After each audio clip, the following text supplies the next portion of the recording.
Welcome to the Federalist Files. In today's episode, Joe Biden's Freudian slip, Obama dodges socialism question, CNN caught in the act of malfeasance, and finally, more voter fraud claims and testimonies. But first, a little message from the media elect.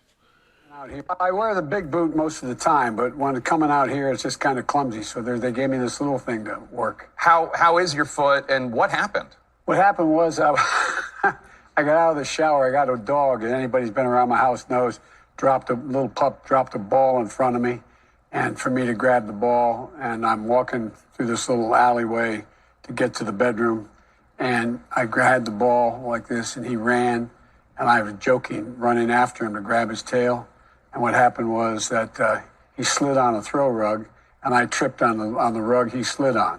That's what happened. Oh man, not very exciting story. So there is your media elect. I call him media elect because he's not yet the president-elect. The media has anointed Joe Biden the powers of the president-elect or the next presidential position, which is heavily contested right now. Trump team, litigation, everything that's going on. We're going to be hitting some of that litigation as well as a lot of these testimonies. From reports I've read, it says they have thousands of affidavits, signed affidavits. Affidavits, in other words, are testimonies under oath with penalty of perjury if lying. And that is considered legitimate evidence.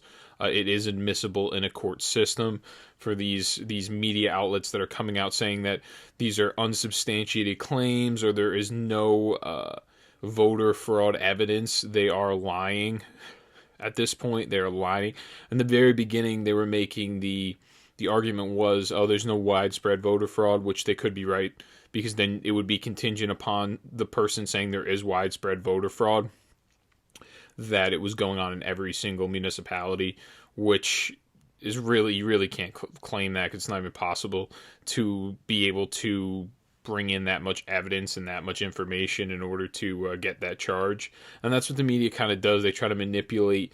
They set the standard, or they set the roof, or what have you. They really set what you need to prove by saying there's no widespread voter fraud. They completely change change pretty much the whole conversation. They really change it around to their liking. It's almost like when you're in the middle of a debate with somebody and then they change their entire point in its entirety, and they try to avoid their original argument that they came out with, because they realized that their original argument had no substance. It was absent of substance. That's exactly what the media did with the whole voter fraud. And you're going to learn throughout this, especially near the very end of this video, you're going to learn a lot of these voter fraud claims, a lot of these affidavits. There's just so much information. When Sidney Powell was stating that there was so much information that it was coming out of a fire hose, or so many scenarios or testimonies. She is 100% absolutely correct, unequivocally. There's so much information out there right now. They're having all these different hearings that it's really not even being covered on the mainstream, or what we like to call the legacy media. You have different outlets, conservative outlets are covering it. I'm not sure about a lot of the lefty outlets in terms of like the Young Turks, those people. I doubt they're covering it. If I had to sit here and guess, they're probably not covering anything like it. They're just saying, Trump's losing in court, his litigation's losing. At the end of the day, to lose this litigation when it doesn't hold up in a state court, a lot of these, like for Pennsylvania, for example, these municipalities or these cities went completely directly against Pennsylvania law, and the court system was still upholding it in Pennsylvania. And then when it got to the Supreme Court at the time, Amy Coney Barrett wasn't there, so it came out to a 4-4 vote, and they kicked it back down to the state judicial branches. So the real goal for the Trump team is, if they can't win in the state, they appeal it up to the Supreme Court. That's really where they're hoping to do their most damage, in the Supreme Court more than anything. It would just be an extra bonus if you can get the state court to really not sanction the vote, or not validate the vote. That would be a huge win for the Trump team. But the real goal is to fight in the Supreme Court, because they do have a majority. Now, Me personally, my belief of the Supreme Court is I don't think they're going to overturn unless if it's overwhelming evidence. I don't think the Supreme Court will even throw out ballots unless if it's overwhelming evidence that there are fraudulent ballots. So there needs to be some serious these affidavits, these even if you're having these professional, and you'll see I have a professional expert testimony. I don't think they're going to care. I think to them that means nothing. They like getting their pats on the backs at their country clubs. They don't really even want to overturn any types of results anyway. For the most part, I would like to say a majority of them in the Supreme Court. You can count on Alito, you can count on Clarence Thomas, and you can count on Amy Coney Barrett. But Neil Gorsuch, as well as a Brett Kavanaugh, especially Brett Kavanaugh, has let us down many times in the Supreme Court, and Gorsuch has recently let us down. So I can't really see I can't see them unless if it, like I said, it's overwhelming evidence. And then the other four, I don't think, no matter what the evidence is that comes out of the other four, are not going to do anything. They're going to vote against it no matter what because they're hacks and they're liberal activists in the court system. But yeah, that's the media-elect Biden. He's getting his softball questions, classic, straight down the middle from a Jake Tapper here. This is a CNN exclusive interview. I have another clip from it as well, and that one's actually much more concerning and troubling rather than this one where it's kind of just a gag and it's a big joke. And the next clip from this interview that I have, it's Biden pushing for a mask mandate when he gets his executive power. Play clip 2. I think my inclination, Jake, is on the first day I'm inaugurated to say I'm going to ask the public for 100 days to mask. Just 100 days to mask. Not forever, 100 days.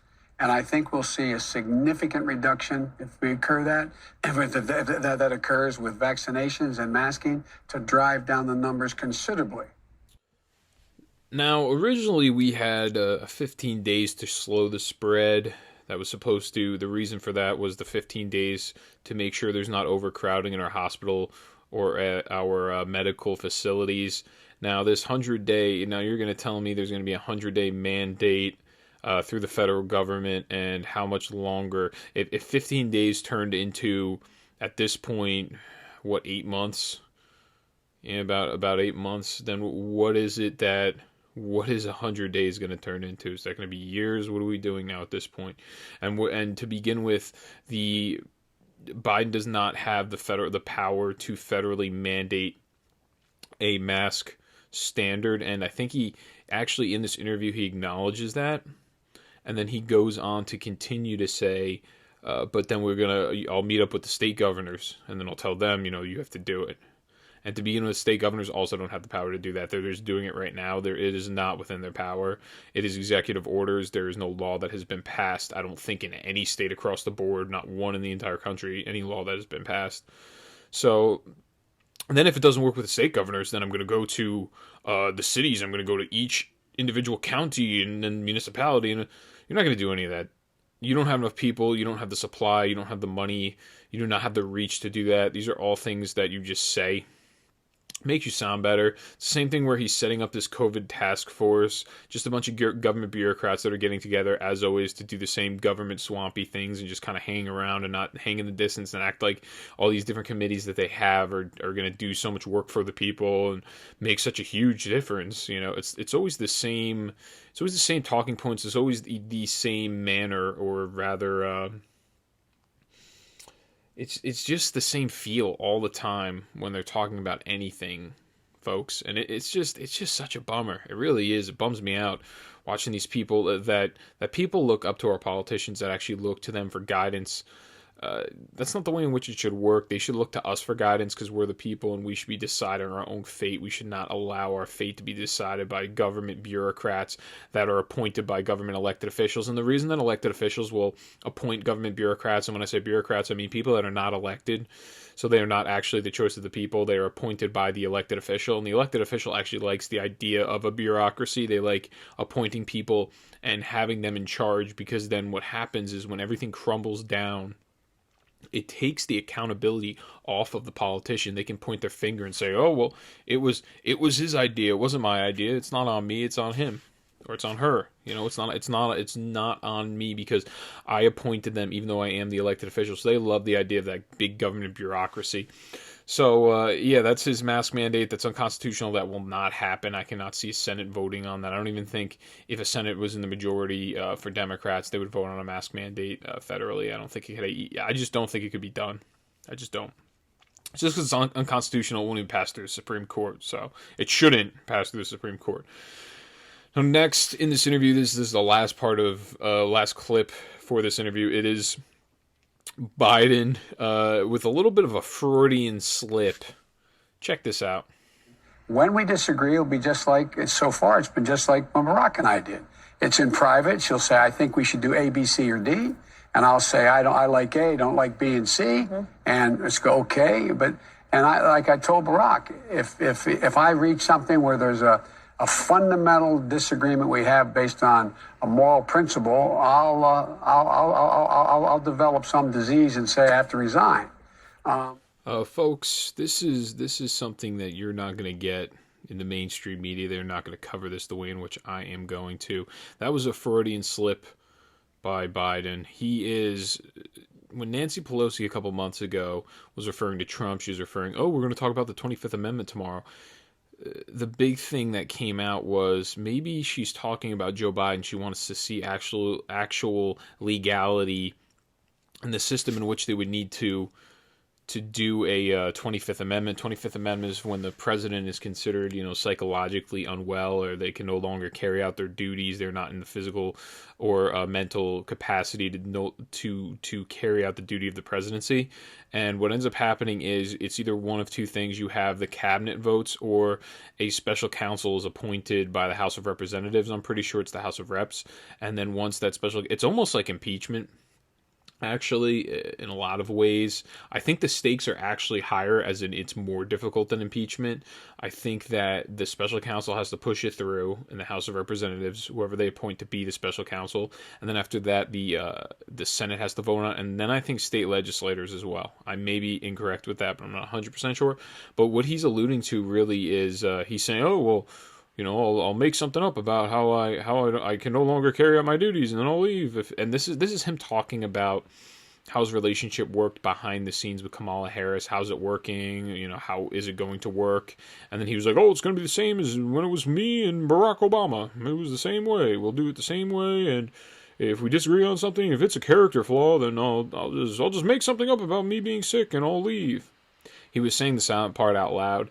Joe Biden at this point, his mental acuity just is not there. It's not the same as it used to be. As you can see, if you're listening, even if you're watching more, you can see it. But if you're even listening, you notice the stuttering. You notice him, the long pauses. He cannot think of what word he wants to say next. So he's kind of just letting the cat out of the bag here. And it's going to be covered by the media in a totally different way. Like, he was joking. It was just a lighthearted joke. That's the way in which they're going to cover it. And this is the way I'm going to cover it, with a little bit of context in, looking at the past at exactly what Nancy Pelosi said.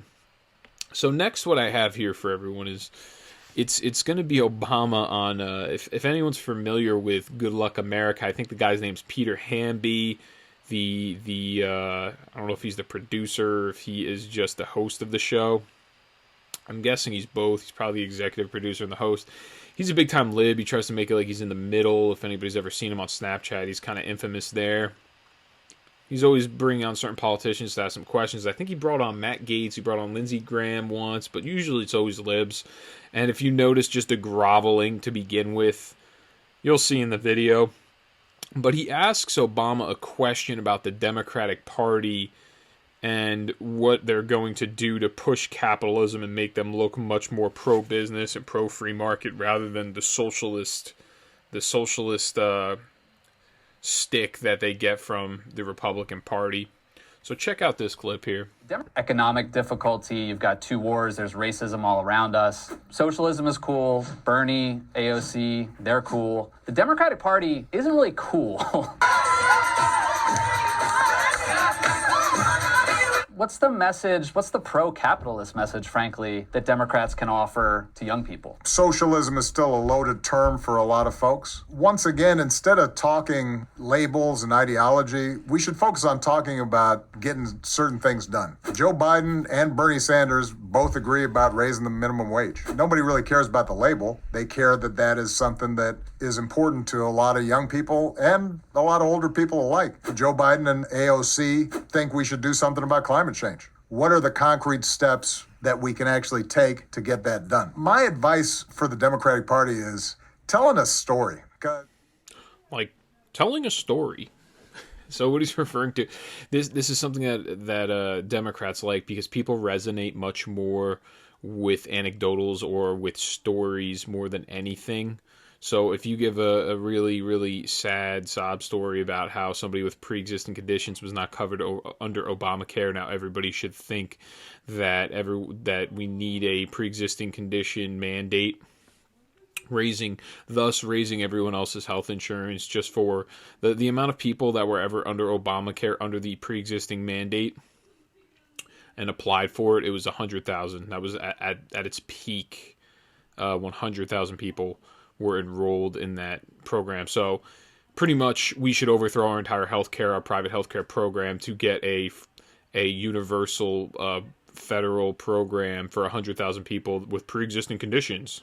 So that's just a load of trash. That's usually they like to push the narrative of, it can happen to you, and that's why they like to use those stories, those generic personal stories, because everybody knows that person that had some sort of health issue. And it's fear incited. And then the question, as you can see, Peter Hamby's a huge lib. He's talking about how racism's all around us, as if it's unavoidable, and like it is one of the biggest, most serious problems in our society right now. The serious amount of racism that's going on, and that's his first thing. The Democrats like to play in identity politics, and I'll tell you why they do. And it's very simple. It's all mind control type of things. I'm sure it's some sort of focus group tested item. In America, the very biggest, most disparaging comment that you can make about somebody is to call them a racist, probably, other than maybe a murderer or a rapist. But number 3 on that list is being a racist. We're such a racist country. The very worst thing that you can actually be called that isn't a criminal charge is being a racist. So if you said, in some scenarios, being called a racist is worse than, actually committing a crime in America, you will be disowned from the society and ostracized for it. When it could be unsubstantiated and it's not even true. This is why the damage ends up getting done, because somebody can call you a racist, and now it's somehow contingent upon you to prove that you're not a racist. But in the court of law, there's a presumption of innocence, so it should actually realistically be contingent on the accuser to prove the racism from the person that he's calling racist. And that's just something that they use this identity politics because your race, your color, your sex, it's the same thing as your sex as well, even though they like to kind of they try to act like sex is malleable and you can kind of just choose whatever you want to be. They're immutable characteristics, as in they cannot be changed. Where your family comes from is not something that can be changed. It is something that a lot of people take great pride in.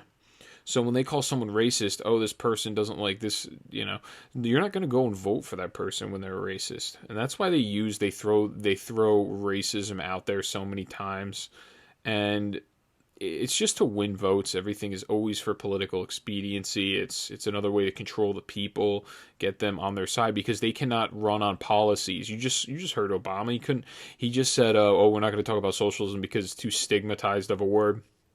But they're pushing socialist policies, but they don't even want to say they're socialist policies. Anytime that you're handing the government control and you're telling them how much somebody has to pay someone for their labor, that is a socialist policy. That is something that now you do not fully own your business because the government's telling you what you have to do with your business. Like it's almost like the government has become a part owner in your business and them telling you to pay somebody at a certain rate, therefore making it more and more authoritarian and much more socialist. So the question by Peter Hamby is actually like not a huge softball question, just saying, hey, how do we get rid of the stigma of socialism in our party, and how do we, try to come with much more of a capitalistic approach? And Obama's answer isn't, oh yeah, we should try to figure out a capitalist approach. No, his answer is we shouldn't use the word socialism, but we should still try to instill socialist policies. It's just, and then next in this video, he's going to extol AOC, and he's going to talk about her next. Play next clip. Now, one thing I will say about the Democratic Party, promoting young people is really important. We stick so long with the same old folks and don't make room for new voices. The Democratic National Convention I thought was really successful considering the pandemic, but the fact that an AOC only got, 3 minutes or 5 minutes. Good evening, bienvenidos, and thank you. When, she speaks to a broad section of young people who are interested in what she has to say, even if they don't agree with everything she says. New blood's always good. And I say that as somebody who used to be the young, shiny, cool guy, but now is the gray-haired old grizzled vet. Yeah, the gray is pretty rad. Yeah, like, the gray's pretty rad.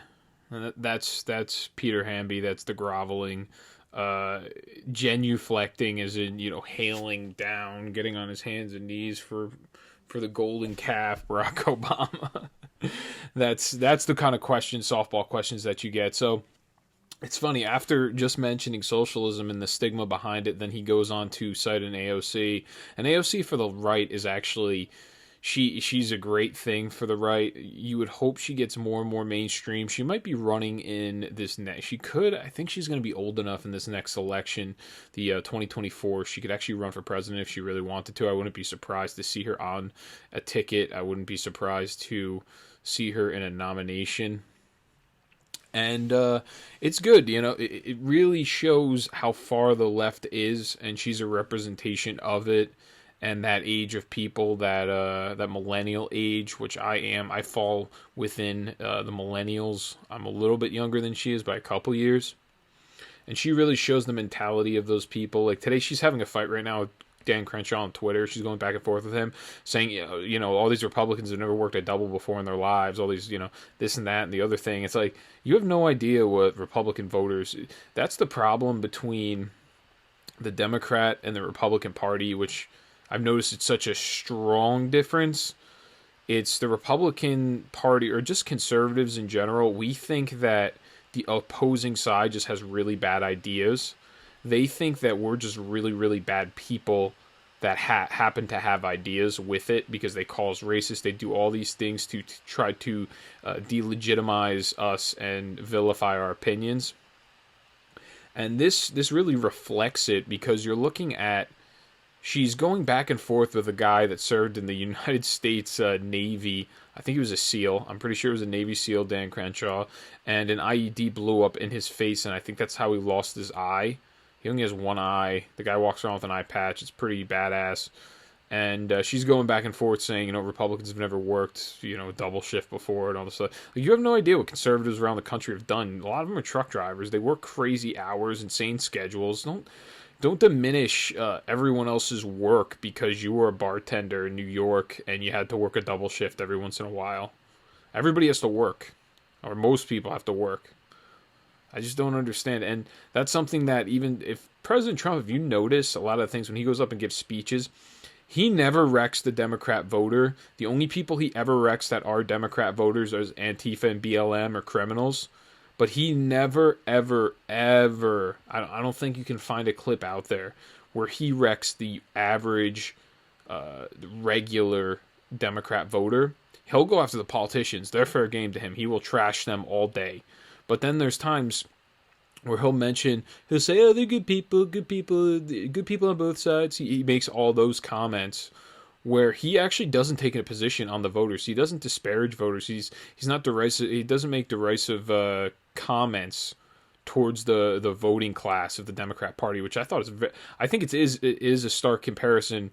and it is a representation of where the two parties are. And then the Democrat Party just trashes everyone that's in the Republican Party all the time, talking about making lists, talking about how Republicans never pull yourself up by your bootstrap, like making fun of Republican sayings and conservative things that conservatives say, and saying, "Oh, you guys never worked a double shift before." And then Dan Crenshaw's response is something like, "Oh yeah, you know what? I'm sorry. I gotta stop. I gotta think about my privilege because I was in Afghanistan for like 6 months at a time, like fighting people in the hills of Afghanistan in the middle of the forest." That was his response to AOC, which was pretty solid. So yeah, but that's the difference between the Democrats think that the Republicans are just bad people that happen, or Republicans and conservatives, I like to lump both of them together. They're just bad people that happen to have ideas. Even the voting class. Now, you can rip the politicians as much as you want, but ripping the average working citizen is something that Donald Trump knows is just, it's not a winning idea, and that's why he doesn't do it. But he'll rip the politicians all day. He doesn't care. And the way that the left views their politicians is they view them like they are deities, and they canonize them like they're gods. So they take offense to it, When people rip Trump all day, every day, everywhere you look, they're just trashing the dude. But next I have, to change over the subject to the next segment here, I have a business owner from Michigan. So these draconian lockdowns is really affecting businesses. Business owners are starting to step up, in particular, from what it seems like a lot of bar owners. It's really small business owners have to step up because the big businesses don't have to worry about regulation from the government because the government's in their pocket and the government will do whatever to accommodate them. But if you're a small business owner, you get screwed and you get no money and you get no relief. So this has gone viral. This is a man from Michigan, local news station from what it looks like, and he's just in the background talking, and he gets a little quick interview with the correspondent there. Play next clip. The details on why the judge said no. Tavarius, is everything okay? Okay. Our government leaders have abandoned me. Are you the owner? $4 trillion of stimulus money. They gave it to who? Special interest groups and campaign donors. I'm Dave Morse. I own the place. So what's going on?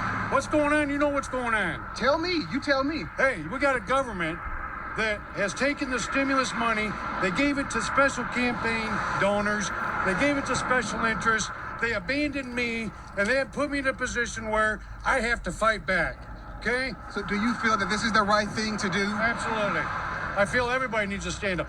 Hey, listen, there was enough money to give every family in this country $20,000 to go home for 2 months. They chose to give it to special interests and campaign donors, the Kennedy Space Center, and they abandoned us. So you could have given me money. I'd gladly walk away for 60 days and let this virus settle down. I'm not going to do it alone. Okay? Are you going to continue to violate the state's orders and stay open? This is a state order. This isn't an order. This is a conspiracy. This is a tyranny. What do you want to tell other restaurant owners who... Wake up. Stand up. This is America. Be free. I got patriots. Man, that's heavy. Amen, brother. You're right. Be free. He's right. And by the way, his math, I think, is actually right on that, too. I just did the math. I was looking at it online. I think the relief bill was about I want to say it was $2 trillion. There's about 182 or 128 million families in the United States that would have deemed it something like 16,000, I believe, if it was $2 trillion. From what I looked up, so he's close. I mean, $20,000. He's saying pretty much, hey, you could have given every single one of our families $20,000 and said, for the next 2 months, just kind of hang out and see what happens. Even $15,000 would suffice for 2 months. If you're an average working class family, $15,000 for 2 months you'd be able to get by on that. But that's not what they did. They paid special interests. I mean, he's absolutely, a lot of things he's saying here is right. The Kennedy Space Center, there was a lot of this stupid funding that the Democrats were trying to push. They were trying to bail out the post office. They're trying to throw all these things into this bill. And the saying is, don't ever let a crisis go to waste. So this crisis actually helped them to pass some of their legislative things that they wanted to pass in terms of budgeting. It's just another crooked way to get money from the people. So that's him there. He doesn't care. He's going against the orders. And don't you love the the correspondent there or the reporter, oh, you're going against the COVID lockdown order. 'Cause obviously, there's a left leaning there. No surprise by that. But next, I mean, there's so many instances of this. But next, this one is the sting operation. I believe I alluded to it in a former video. This is the sting operation that happened in Staten Island. Just a little context. We have undercover sheriffs, New York sheriffs, not even police officers, sheriff's officers, walked into this business. I guess it was after 10 o'clock, or the time in which, I believe it was 10 o'clock after the curfew, and they asked for burgers and beers, and then the gentleman that owned the bar had them make a $40 donation. I guess that's how he was trying to get past the lockdowns, the 10 o'clock lockdown. And then he was also saying that it was an anomalous zone as well, or not an anomalous, rather an independent zone, or whatever they set up over in what's it called? When they set that up in Portland, Oregon. He was saying that, autonomous, there you go, an autonomous zone. They were sovereign, saying, like, I don't know if it was a joke or if he was being serious, but whatever happened, it was a sting operation. These sheriff's officers went in, they paid for food, and as soon as they paid for food, they issued this man a summons for trespassing on his own property, because at that point he's trespassing, because they don't really know how to even enforce an executive order like that, because they know it's unconstitutional, but they went ahead anyway, which is pathetic that these sheriff officers are even doing this. It is sad and pathetic, and the people in Staten Island are not happy about it. They've been in the streets for the last couple days. There's been protests outside yelling, F you, Cuomo, things like that. But yeah, so that's what happened to him. And here's an interview that the two gentlemen there, the one on the right is going to be I believe it's the lawyer of the bar owner, and the one on the left is another bar owner, I think, near his bar or across the street or something like that. Play clip 7. But they charged him what they assure me is just a criminal trespass, but it's still a misdemeanor, it's still a crime, and he's still going to spend the night in jail for trespassing, quote unquote, in his own establishment where he is the lease owner and general manager. I don't like this at all. But wait a second. Go ahead, John. Greg, it's a government takeover. We just saw the government come in, raid a business, take it over, lock it down for doing absolutely nothing. We got a whole bunch of activists. People are literally stopping their cars in the street. And I got to tell you, there's a lot of people coming out to support these guys. I hope there's a lot more business owners around the country. Maybe the thing to do is occupy your business. Stay in there 24 hours a day and let the sheriffs try to come in and get you out of the place. Because when they drag you out, that's when people start waking up to what's really happening. And I may just... Johnny Tobacco. That's the name of the last guy that was talking. Johnny Tobacco from Liquid Lunch is the name of the restaurant that he owned. But yeah, they're absolutely right. Civil disobedience is going to be, I guess at this point, the only way in which these problems get solved. We're talking about a criminal trespassing charge. This man got charged for being in his own bar. That's what we're doing now, sheriff's officers. That's what of New York. And you know what? I bet you the NYPD wouldn't even go and do things like this just because their union would not allow them, or they would not want to do this. So they put the sheriff's officers up to it instead, and they end up putting together a sting operation to arrest the guy on criminal trespassing on his own property. That's what we're doing now. That's the police state. That's Gestapian tactics. It's tyrannical, and holding down. And this gentleman, Johnny Tobacco, I mean, this video is so Staten Island, by the way. I have family members that are from Staten Island. It's such a Staten Island video with the accents and everything, the whole idea. Anybody that's watching it on video, you'll understand. And he's right. You need to get perp walked out of your own business. This needs to happen more and more often now at this point for people to maybe finally wake up to what's going on. Unfortunately, it seems like that is the only way. A civil disobedience is the only way at this point to flip over the ideas of the widespread amount of people, of the consensus. So the next part here is them explaining what has been taken, like what has been done, their compliance with COVID, and then the mob form that's currently forming on the street. when you're inside the place, I haven't been lately, but you keep social distancing. Everybody's doing what they're supposed to do for the COVID, right? Yes, without a doubt. Again, they were following all social restrictions. Everybody was polite and respectful, even when the officers came in, and they still were aggressive, and they still threw everybody out, and they still arrested my client. It's like the mafia. Staten Island gets a bad rap for being like in the mob. Governor Cuomo is a mobster. He just sent down his Gestapo squad here tonight and locked the place down. Hundreds of people in the streets screaming and yelling, supporting the owners, saying leave them alone. But the Gestapo took the guy out in handcuffs. And Greg, those people weren't in the streets until the word got out, and we were stuck in there an hour waiting for these summonses. They refused to let us out, and they refused to let me out of the place, even though I said I was their attorney and not an employee. That's when the crowd started forming. Everybody inside was polite. Hey, can I see the door? Whoever's holding the phone or whatever you got there, do they actually shut it? Let me just take a look if you don't mind. All the trade is Sorry. Oh my gosh.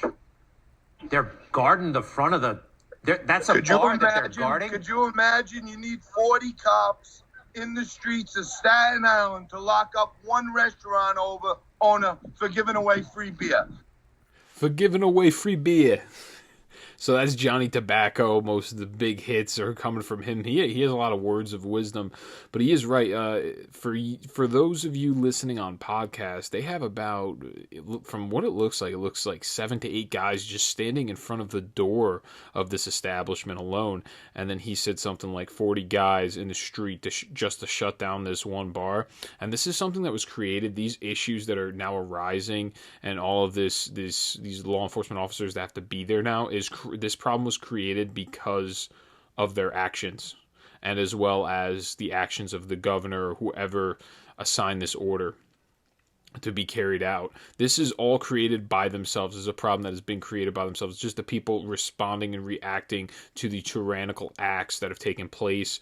They were holding them inside of the business, inside of the bar, not allowing them to leave. And once word got around to the rest of Staten Island, Staten Island doesn't mess around with things like that, so they were in the streets protesting. They were not too happy about it. Now, the very next segment I have here, and this is going to be, this is the O'Keefe special. This is what I mentioned before, Project Veritas, James O'Keefe, the founder of Project Veritas. He finds ways to infiltrate these organizations that are practicing malfeasance. And in this case, he somehow had some sort of insider scoop at a CNN. And so for the last 2 months, he has been listening to all of their conference calls.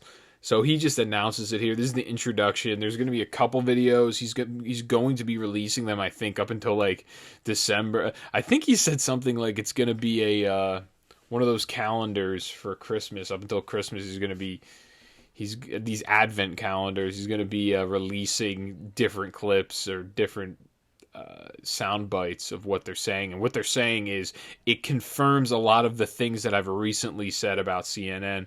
So play the first. You're unmuted. Hey, Jeff Zucker, are you there?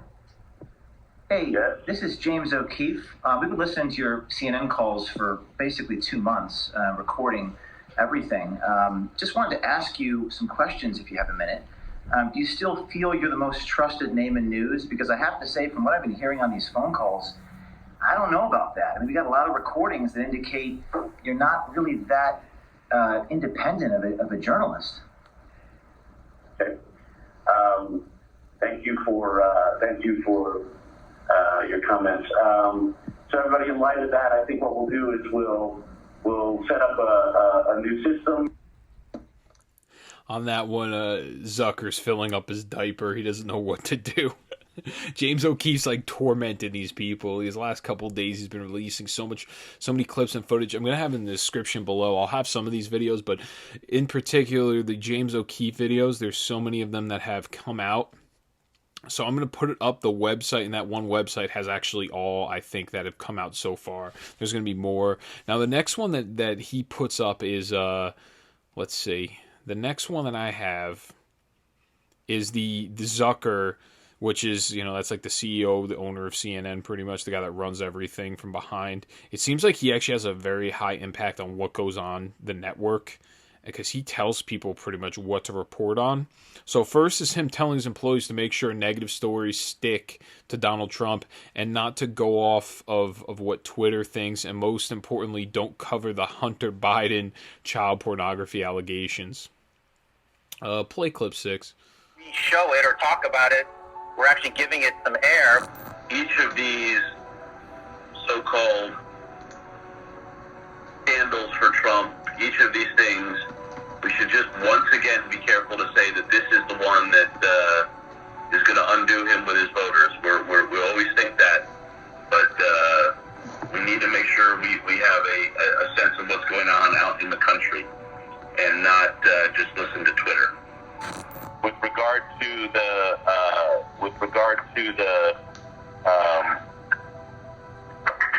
filth that they're spreading with regard to child pornography and all of that, I do not believe that we should be covering those allegations, even if they're out there on Newsmax.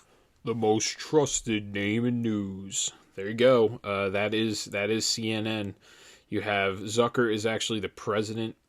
He's telling them really what to do. Do not, and whatever. Don't listen to Twitter. Whatever you do, it seems like that must be how CNN gets their plays. They must look at the Twitter audience and they play to the Twitter audience, which does not represent the rest of America. There's a high percentage of people that are not on Twitter in America, especially Middle America, and those are what they call the flyover states, the ones that they can constantly misinterpret, and they really what they're doing is they're in the business of influence peddling. What they do is they use their influence and their power. They no longer report the news. What they do is they report what they want, and they frame it in a way in which to get people to move over to the Democrat Party and the Democratic agenda.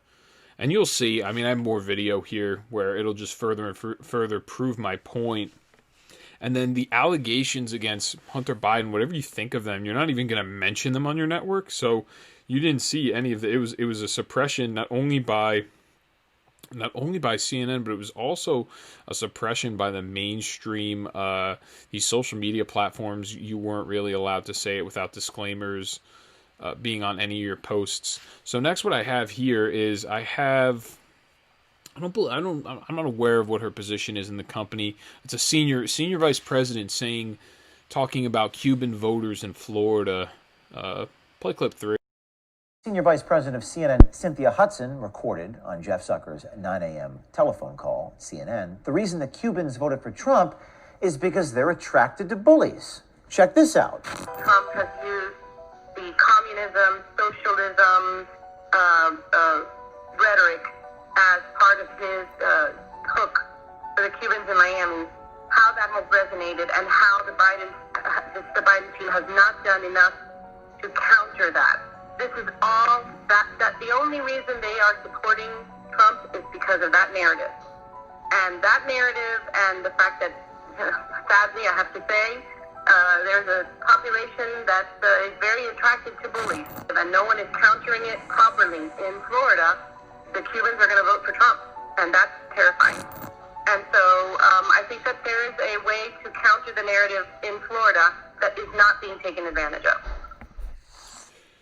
Classic trope, the classic go-to for the Democrats. What they do, the Democrat media says, instead of it being Cuban voters don't like our platform, they don't like our policies, they don't like the things in which we espouse, instead of trying to maybe change your model for the people, for the voter, what they do is they just attack them. So there is a population, as in there is a population of the Cuban population that likes bullies, is really what the senior vice president is alluding to. And that's another thing, is what's very weird about president with Zucker and then this woman as well. They're not really that well spoken. You would think on these conference calls that it would be much more professional and it would have some sort of a semblance, or it would be they would articulate themselves better with just better verbiage, or the way in which they flow. It just seems very clunky to me, and it doesn't surprise me that they've done so badly and so poorly over these last couple of years because it shows they were poorly ran. The fact that this guy James O'Keefe was even able to get in there without them realizing shows that they're poorly ran, and they're not even aware who's on their own conference calls, what's going on. They're just completely unaware of everything that's going on. And like I said, instead of changing, we got to change the narrative to make it like he's not a socialist or he doesn't espouse these far left policies. We got to pretty much cover for him rather than report the news. Isn't your job to report exactly what's going on? Like when they say things like, oh, he wants free healthcare, he wants this, he wants that. It's all things that he said before. Oh, he wants to get rid of fracking. It's all things that you can now. The media dishonesty is so insane that they can't show any news. There has to be a total blackout of things. And the only things we can get is on conservative media like myself and other independent people that are outside of these legacy media types at this point. It's the only place where you can get some honest reported news. And I don't consider myself like a news guy or a journalist or anything. I'm just a guy that reads and then takes my sources and puts them online for other people with a little bit of opinionated commentary to also listen to.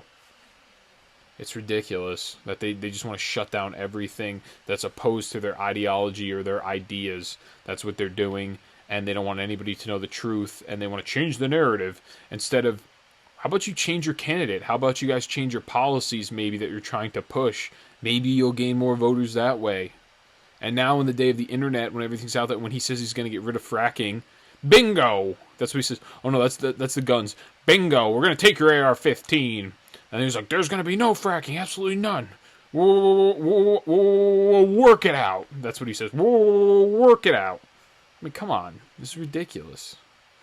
Next I have, which this one's worse. This one maybe the last one might be the worst, but this one's very bad. This one is Jamie Gangle, who is a special correspondent, saying they don't want them to cover the non-concession from Trump too much. Just listen to the clip. I'll explain afterwards.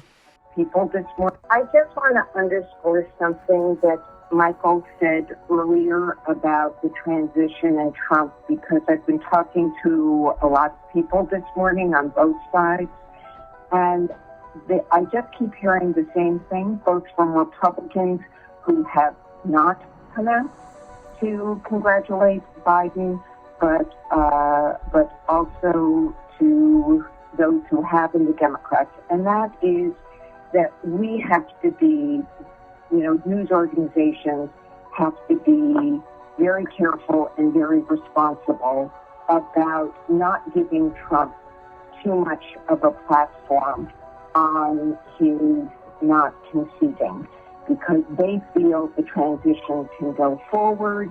And, other than the national security briefings, which are critical to start now, they just don't want us to exaggerate that Trump isn't leaving office. And I'm going to have a lot of specific reporting on that later today.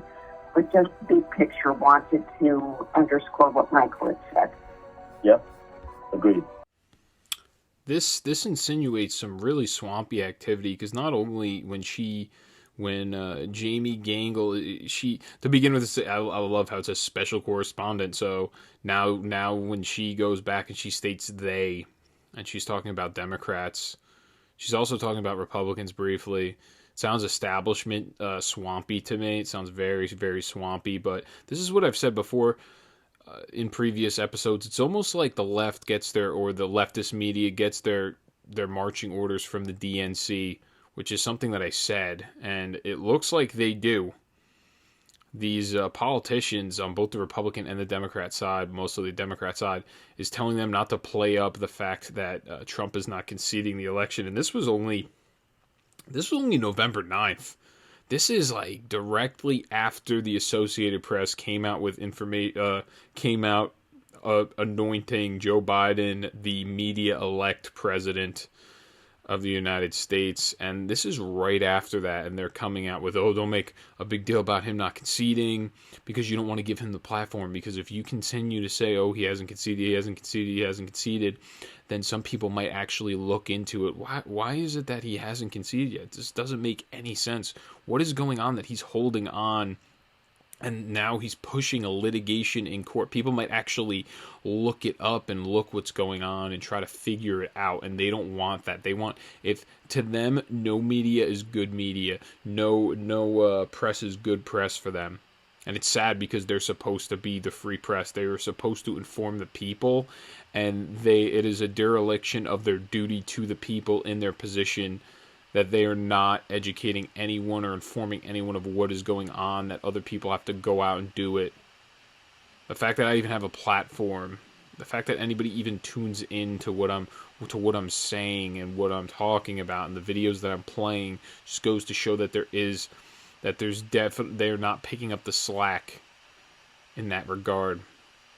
So that's very, very damning. She's pretty much saying the Democrat Party is telling us not to talk about him not conceding, and other Republicans, which I thought was interesting. This sounds to me a little bit swampy. There's these establishment types that want to keep the legacy media and the legacy government going.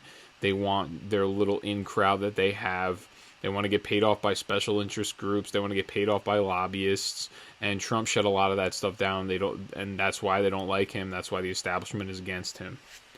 So next here, what I have, and it's the very last video. It's pathetic. It makes me almost sick.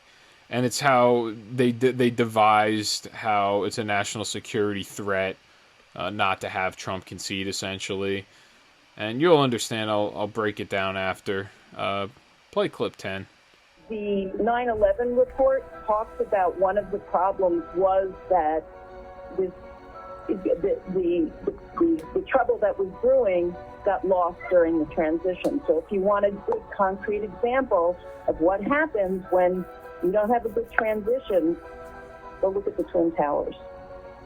Yeah. So I think that's an important point. I think it was discussed a little bit yesterday in terms of national security. I think it's really important to raise again. So what you're seeing here, that's an invoking of 9/11 in order to, to diminish the president or to disparage the president, condemn him, get people to turn their backs on him. Oh, if the transition team doesn't, if the president doesn't allow the transition team to go through, then we're going to have another 9/11.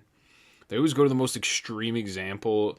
And you know what's actually funny? They're almost conceding at this point that 9/11 was the fault of a Clinton administration rather than it was a George W. Bush administration, because there was not a proper transfer or a proper briefing of national security issues for that next administration that came in and took over. That's very interesting.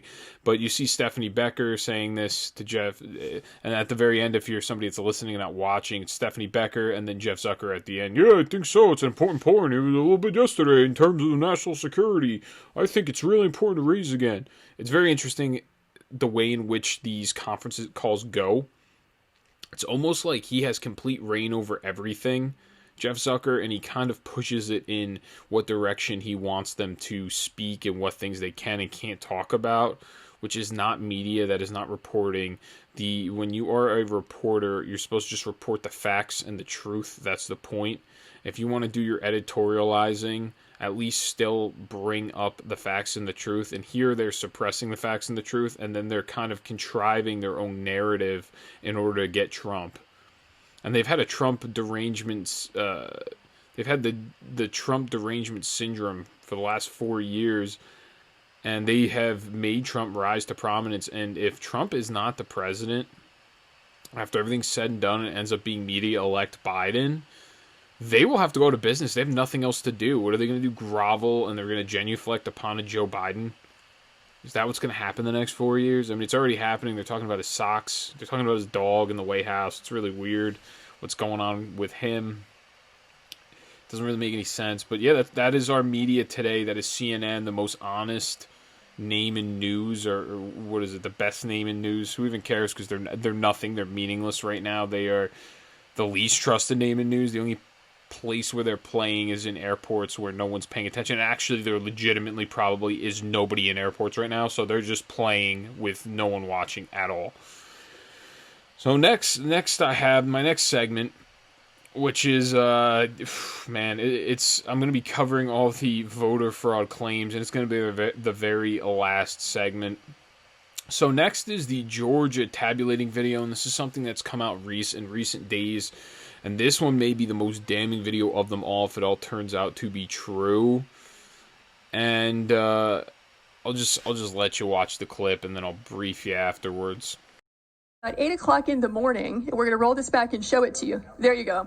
So now they're going to start pulling these ballots out from under this table. This table, the black one, was placed there by the lady with the blonde braids at about 8:22 a.m. in the morning. So she put that table there.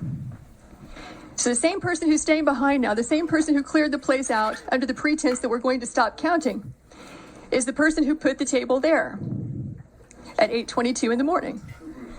Yeah, I saw 4 suitcases come out from underneath the table.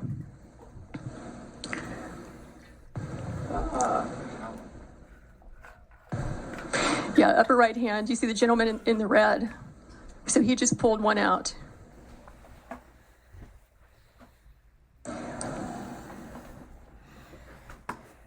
So what are these ballots doing there, separate from all the other ballots? And why are they only counting them whenever the place is cleared out with no witnesses? Is the question. So these machines can process about 3,000 ballots an hour. You have multiple machines there, and they're there for 2 hours. So you do the math. How many ballots went through those machines in those 2 hours when there was no one there to supervise, to be present, consistent with your statutes and rules, to supervise the tabulation? We believe that could easily be, and probably is certainly, beyond the margin of victory in this race. So those of you that are listening on podcast, I'm going to give you a little rundown, a little context of what's going on here. This is in Georgia. This is a Georgia voting location. I'm not exactly sure where it is, but we have all these individuals that are working, counting the ballots and tabulating. They tell everyone to go home. They tell the Republican poll watchers to go home as well. And as soon as they leave, they start taking these suitcases full of ballots out from under the tables in which they were counting the ballots originally, like they were hidden under the tables, under the tablecloth. And they pull them out. And the way, if you look at the operation, the video, that's it. I mean, it's everywhere online right now. You can really find it. Just look up something like Georgia hidden ballots or hidden suitcases. You'll find it. And I will leave as well. I'm going to leave the link up there in the description if you want to view it. But you have, and the woman's been identified, the person really spearheading the operation at 8 in the morning. She brought all of these suitcases in when like no one was there in the building. And then once they told all these poll watchers to leave, and then they pulled out all of these ballots from under these tables, and I guess they're counting. I don't know exactly what's going on. It seems very fishy. But if these allegations are correct, from what I have read, these tabulated votes amount to around 24,000 votes. Trump lost in Georgia by 11,000 votes, and which makes it beyond the margin of victory, meaning if they can somehow turn around all these votes, if they were somehow fraudulently counted, and in general, the law in the state of Georgia, which is why they're not even doing a recount, they're doing like an envelope. They're looking at envelopes and signatures on envelopes, which I don't think really is going to make any difference because it still doesn't handle how the votes were tabulated at all. Whatever. But so this lady is saying, this is 24,000 votes. This is beyond the margin of victory. If this was somehow to get turned around and these votes were considered fraudulent votes, Trump would end up winning Georgia alone just from this video. And there needs to be an investigation. Obviously, the court needs to really figure this out. It seems like the court is very lackluster, all of the courts, in trying to do any of this. I right now do not have much confidence in our court system because I think that a lot of these people are actually afraid to make any decisions to influence any type of election or throw out any ballots. They don't want to throw out ballots. It's not something they want to do. They don't want to really get involved in things like that. They just like their, the bureaucracy, everyone kind of patting each other on the back. You go to the country club over the weekend. They make enough money where they live in above those means where, and everybody I'm talking about in the federal government in general, They live above these means of what middle class citizens live above. So they almost live in a totally different world, and they're somehow our ruling class. And I say that with air quotes for those that are not watching, because I don't want to be misinterpreted or misconceived. You know, it's astonishing. It's remarkable that these people get away with stuff like this, and then you won't hear anything about this in the mainstream media. You'll just hear a bunch of things trying to discount it. And they'll say, oh, well, those suitcases, that's how they hold the ballots. This is how they do this. Yeah, but at the end of the day, the one most important part of this entire thing is the fact that there's no Republican poll watchers there while you're counting the votes. Whether you want to say they're legal or not, you guys are still not abiding by the rules. And why are you not abiding by the rules? And why, if you watch the video, the way they're looking around in the building, the way they're walking, it almost looks like they are doing something that is illegal. The way in which they're doing, if you're watching it, you think you're going, what the heck's going on? These people look like they look like they're worried about getting caught, like they're doing something illegal. But you know, that's just my personal perception of it. But at the end of the day, these ballots, from what it looks like, were illegally counted just because there are no Republican poll watchers there to watch what's going on. So next, what I have, and this is the mainstream media, there's no voter fraud, there's no voter fraud, there's no voter fraud. I've been sitting here reporting on voter fraud now for like this is like my third or my fourth video about voter fraud. I have to go in depth myself to go find this information because it's not easy to find. So, and they make it so it's not easy to find. They suppress it. Next video I have here, and this one's very, very interesting. It's pretty awesome. This Arizona colonel, his name's Colonel Waldron. He's a cybersecurity analyst and expert. He explains that the Dominion voting machines can be manipulated. So just play that clip. When we're talking about, it was Mr. Krebs? Is that correct? Correct. Okay. He stated the most secure election in history. He stated we're not connected to the internet. He stated no votes leave this country. This is all things he's stated publicly. So it's just a website, correct? Right. So are you willing to say under oath that you have seen the connection to the internet? You have seen it go offshore to Germany, Frankfurt. Are these things that you have personally seen and can say that is not true? Our white hat hackers, yes, they have that traffic in the packets. So why would he make that kind of comment, do you think? Either not knowing, believing the myth, or not wanting the truth to be known. Thank you. Senator Borelli. If this turns out to be true, this is some pretty impactful stuff. This is very strong. It's robust. It's a robust argument. He also mentions, when he says white hat hackers, he's saying these are considered ethical hackers. These are people that were able to somehow intercept these vote tabulations, because this voting software, the Dominion voting machine, is actually connected to the internet, despite what some people believe. And that's what he explains, is it was intercepted by white hat hackers, ethical hackers, essentially. And then he also is mentioning, he continues to mention in this sworn testimony that these voting systems aren't even as safe as your Venmo account. He says, and I quote, "Your vote is not as secure as your Venmo account," end quote. And he's talking about they're able to figure out that these votes came through. They went to, apparently what he said, Frankfurt, Germany. And in the very beginning, this official, this government official that's questioning him, he's referring to Chris Klebs, he was the communication director or something like that in the White House, and he got fired by Trump because he came out and said that there is no voter fraud, there's no voter fraud evidence, this, that, the other. It was the most secure election of all time. And then Trump's like, all right, we'll see you later. You're not on board with us. You were a Democrat operative this entire time. See you later. You were part of the swamp. Thank you. See you later. No thanks. Get out. And and he said something like his team observed. So Walden must have some sort of team or some sort of company that he runs. He's been in this business for a very long time. the cybersecurity business. And he said there were plenty of vulnerabilities allowing hackers to penetrate the system.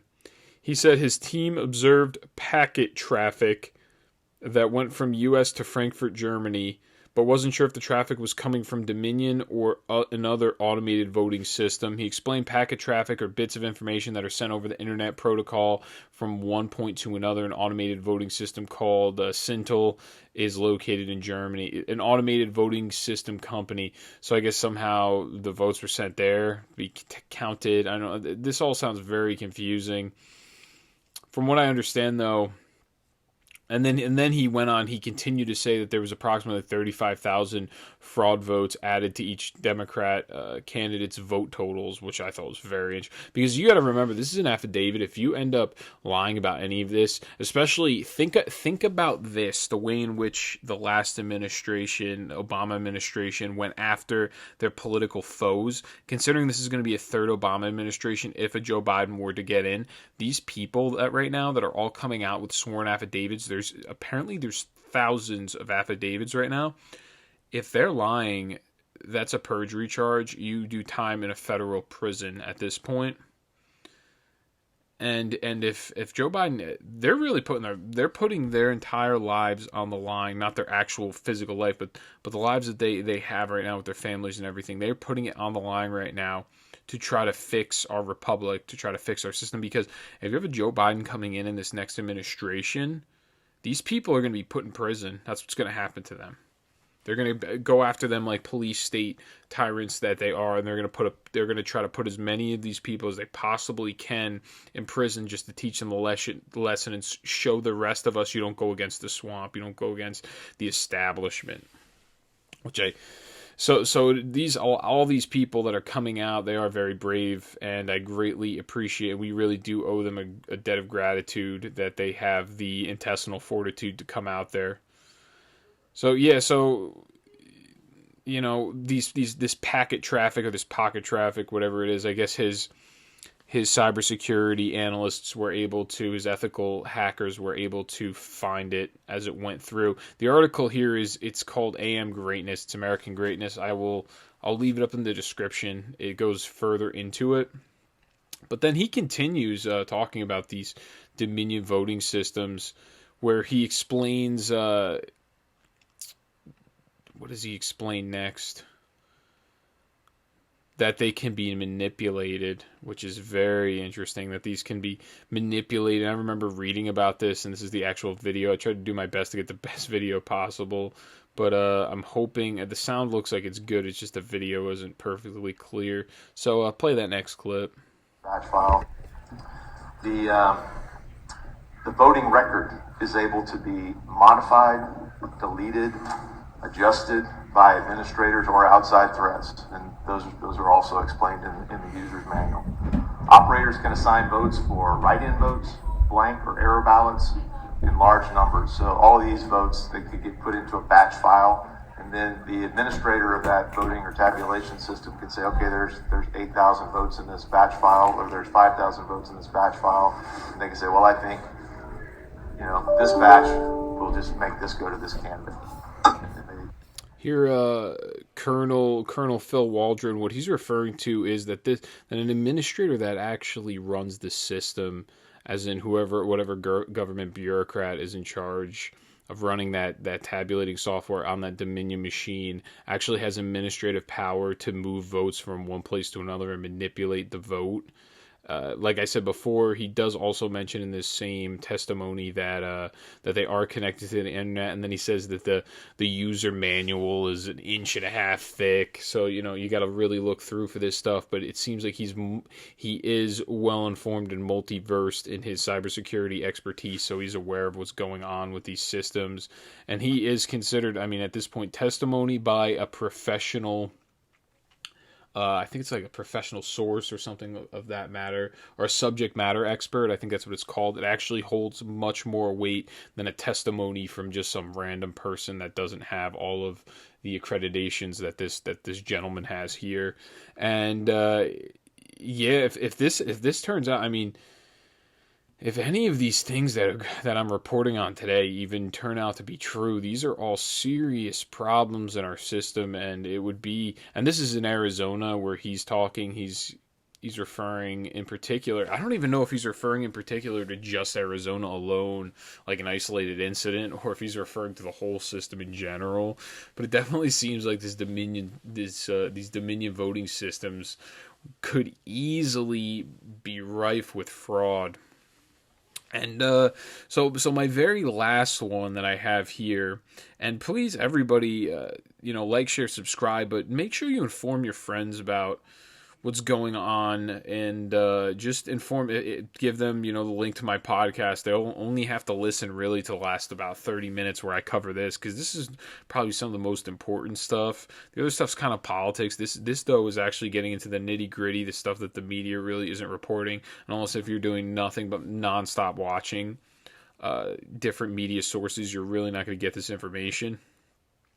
So the very last one, which is a testimony of many different truck drivers. They are independent contractors that work, well, they're subcontracted technically to the Postal Service.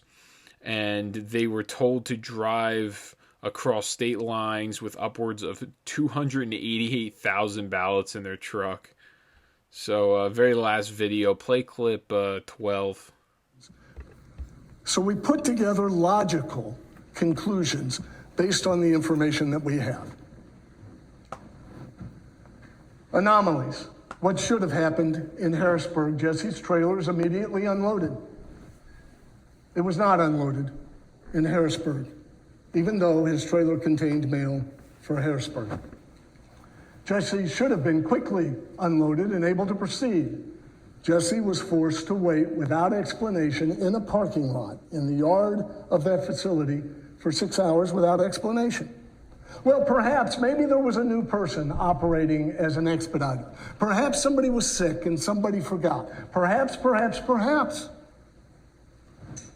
Jesse's only exchanges pleasantries and small talk with others who talk to him at U.S. postal facilities.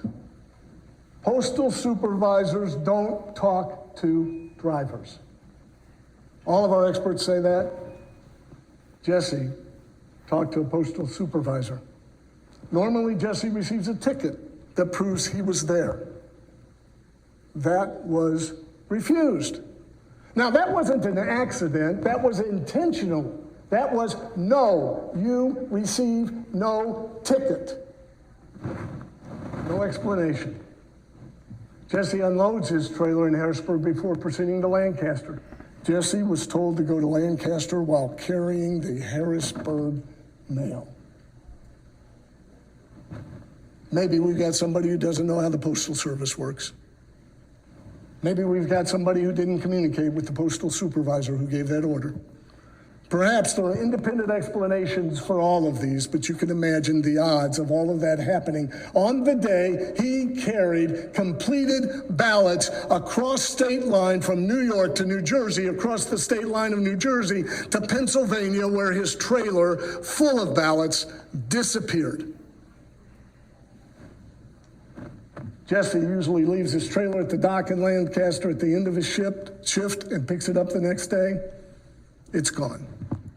So what he's explaining here, and this is, I believe, some sort of government official he's explaining, or he's the lawyer. If I had to guess, he's the lawyer of this guy named Jesse. He keeps saying Jesse over and over again.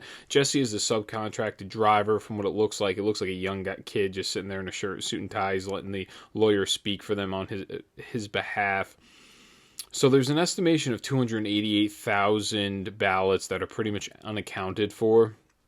And it was Jesse, from insider information myself, I am a little bit familiar with the Postal Service. When a subcontractor does pull up, they are supposed to get a ticket just to validate that they were at that location. So him not getting a ticket is very troubling and very concerning. And so he pulled up to this dock. They made him wait for 6 hours. Then they wouldn't even give him a ticket. He let off his load that was meant to go to Harrisburg, PA. Apparently 288,000 ballots there. And then they gave him something else from Harrisburg, PA. And then they had him drive over to Lancaster somewhere in New Jersey or something. He was crossing. They were making him pretty much cross state lines with ballots, which is not good, and might actually be a federal crime. To be honest with you. And there's also more. It is just the news article. I will have it in the description as well. But there's also more accounts from other whistleblowers as well that are contracted, subcontracted out. Now, that press conference was in Arlington, Virginia, but this concerns... okay, so Jesse Morgan is the name of the driver. He was the subcontractor. He claimed his trailer he was driving, one full of potentially upwards of 288,000 ballots, disappeared from its parked location at a Lancaster, PA USPS. So that must have been when he picked up from Harrisburg, and then they made him drive back to Lancaster without finishing the drop-off of those ballots. And then he usually drops it. He leaves his truck in Lancaster, PA, and it disappeared. It was nowhere to be found. And Morgan had transported those ballots from Bethpage, New York. So he was crossing state lines with ballots. This whole thing's very confusing, because they made him pretty much take Harrisburg ballots and then go to New York. From what I understand, go to New York and then come back to Lancaster, PA, still having those ballots.